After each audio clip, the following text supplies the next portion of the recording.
वहाँ से चलने के बाद 7 बजे के बाद हम खाटू श्याम जी पहुँचे। और रास्ते में जानकारी मिली थी कि द्वार जो है रात के 10 बजे बंद हो जाएंगे, उसके बाद अनिश्चित काल के लिए बंद रहेंगे। तो जैसे ही यहाँ पर पहुँचे बस को पार्किंग में लगाकर सभी बिना कमरों में अपना सामान रखे हुए वहीं से पैदल दर्शन करने के लिए निकल दिए। और यहाँ पर रेत में पैर मारने का तो अलग ही आनंद था। तो वहाँ से दर्शन करने के लिए निकले और दर्शन करने के उपरांत आकर ही बाकी काम किया, यानी कि जो सामान बस में रखा हुआ था वो उतारा और अपने अपने कमरों की तरफ कूच किया, वहाँ पर रेस्ट किया, फिर डिनर किया।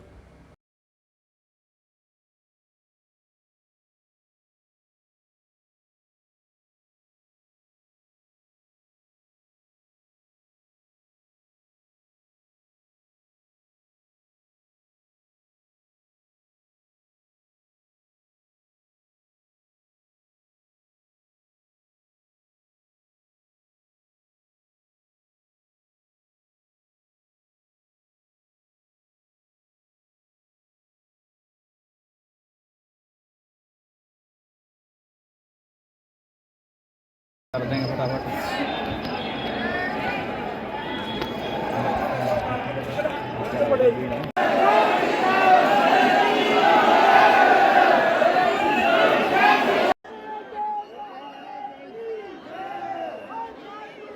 कपाट धाम बंद होने की सूचना मिलने पर बहुत सारे भक्तजन श्रद्धालु एकत्रित हुए थे। बहुत भीड़ हो गई थी, क्योंकि सबको ये था कि आज दर्शन कर लो, कल क्या पता कब तक, आगामी कितने समय तक मंदिर बंद रहेगा, इसका कोई अंदाज़ा नहीं था।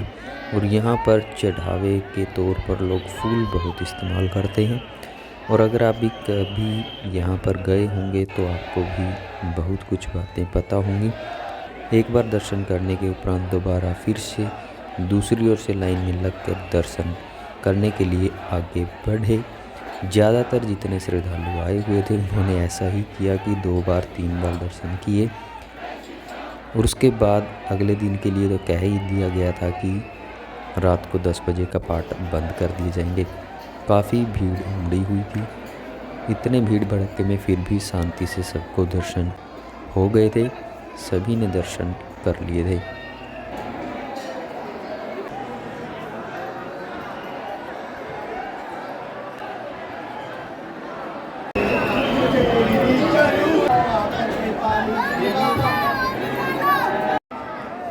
ज़्यादा भीड़ होने की वजह से फ़ोन को ज़्यादा नीचे भी नहीं कर सकते थे, क्योंकि फ़ोन अगर गिर जाता तो क्या पता नीचे टूट भी सकता था।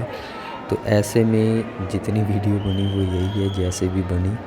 तो फ़िलहाल इतनी ही ये वीडियो बन पाई, यानी कि जितना कैप्चर हुआ है इसमें वो हमने कैप्चर किया है। और अगर आप कभी भी जाएँ तो दर्शन करके आने के लिए जाएँ तो दर्शन ज़रूर करें। और भी बाकी कई चीज़ें हैं जो वहाँ पर बंद थी, वहाँ पर नहीं जा सके, वो भी शायद किसी कारणवश बंद की गई थी, कोई कंस्ट्रक्शन का काम इत्यादि। तो जो जो जगह खुली मिली थी वहाँ पर जाकर आए, दर्शन किए। और उसके बाद अगली सुबह तो फिर ऐसा ही था कि सुबह क्या पता कपाट खुलें या ना खुलें। जब वहाँ पर लोकल जो दुकानें लगाते हैं उनसे भी पूछा तो यही सामने आई बात। और जो सिक्योरिटी वाले थे उन्होंने भी यही कहा था कि क्या पता कितने समय के लिए बंद रहेगा। और यहाँ पर पेड़े वगैरह, मिठाइयाँ वगैरह, काफ़ी सारी दुकानें हैं, अलग अलग चीज़ें यहाँ पर आपको मिल जाएंगी, देखने की भी खाने की भी। अगले दिन सुबह जब गए सामान लेने, और यहाँ पर जो खाटू नगरी है, यहाँ पर गलियों में अगर आप घूमना चाहें तो आनंद ले सकते हैं। अगले दिन भी काफ़ी बड़ी संख्या में श्रद्धालु वहाँ पर धाम के पास मौजूद थे, मंदिर के पास मौजूद थे। लेकिन वो बाहर से ही अपना दर्शन कर रहे थे, माथा टेक रहे थे, अपनी श्रद्धा प्रकट कर रहे थे, क्योंकि अंदर जाने की अनुमति अगले दिन नहीं थी। और काफ़ी सारी चीज़ों के जो रेट हैं, जो मूल्य हैं, दाम हैं, वो काफ़ी कम भी हो गए थे, क्योंकि दुकान वाले जो है इसी की वजह से बैठे थे। यानी कि अगर काम चलता रहता तो दुकानें भी चलती रहती, लेकिन ज़्यादातर सामान ख़राब ना हो जाए, दुकानें परमानेंटली ज़्यादा समय के लिए बंद ना हो जाएं। इसी करके काफ़ी सारी चीज़ों के रेट जो है वो कम भी हुए, जिसको लेकर लोगों को ये भी रहा कि अब ख़रीदारी की जाए। आगे दे याद रहा के इस दुकान में वो दो अंदर बड़ी बड़ी पड़ी और भी किलो किलो वाली। सभी अच्छे तरह से दर्शन करने के बाद वापसी के लिए रवाना हुए और यहाँ के बारे में ज़्यादा जानकारी के बारे में, हिस्ट्री के बारे में आप और भी काफ़ी सारी जगहों से जानकारियाँ प्राप्त कर सकते हैं। हम गए थे, दर्शन करके आ गए, जो वीडियो बनाई थी वो अपलोड कर रहे हैं।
जैसे कि आप यहाँ पर सामने देख पा रहे हैं, राजस्थान में ज़्यादातर ड्रिप या स्प्रिंकलर इरिगेशन सिस्टम का ही इस्तेमाल किया जाता है।